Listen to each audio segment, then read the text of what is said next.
Hello, welcome to Adventures of a Time Traveler. I'm Trina, the Time Traveler, back for an amazing video.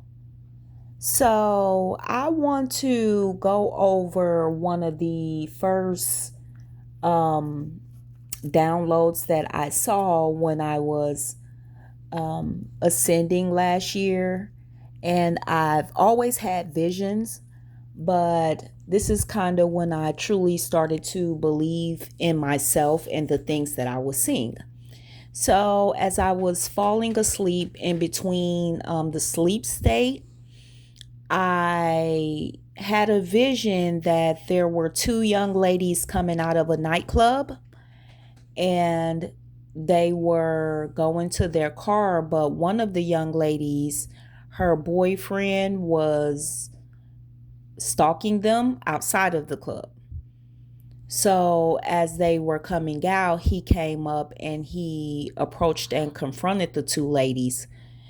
The girlfriend, she kind of went off on him a little bit, like, "What are you doing here?" Um, all of this kind of stuff. And he was just saying, "Hey, that I was calling you, you wasn't answering."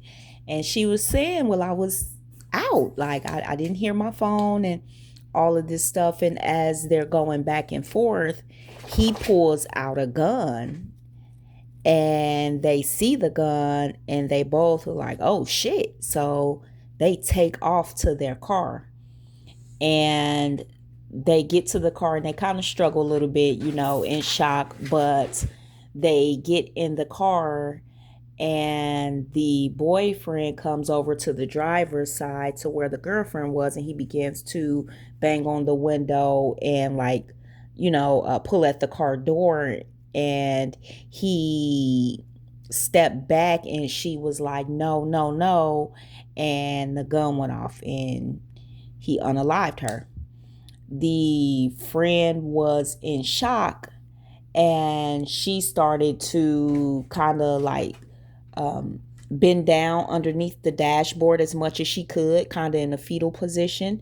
And she was begging for her life and she was screaming and crying for him to please not to do this. And he opened up the door and kind of taunted her for a little bit and made her get out the car and get on her knees. And so she begged on her knees.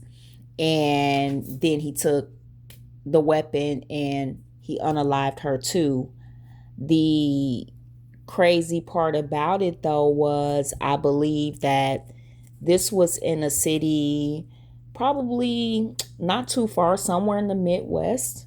I feel like this could have even been in the city or the area that I live in. I did a video on this last year when it actually happened, and I put it on my TikTok that I had at the time. And I just wasn't sure at that time, but as time goes on, and I just come across all of these beautiful energies that have become guides to me as well, who can give me advice and guidance on ways to see situations differently and to notice danger, and just to be more aware of the world that we live in, because the people closest to you will be the ones to harm you. So, yeah, I just wanted to share that video. I hope you guys really liked it. I show you so much love and gratitude, and I'll talk to you soon. Ashe.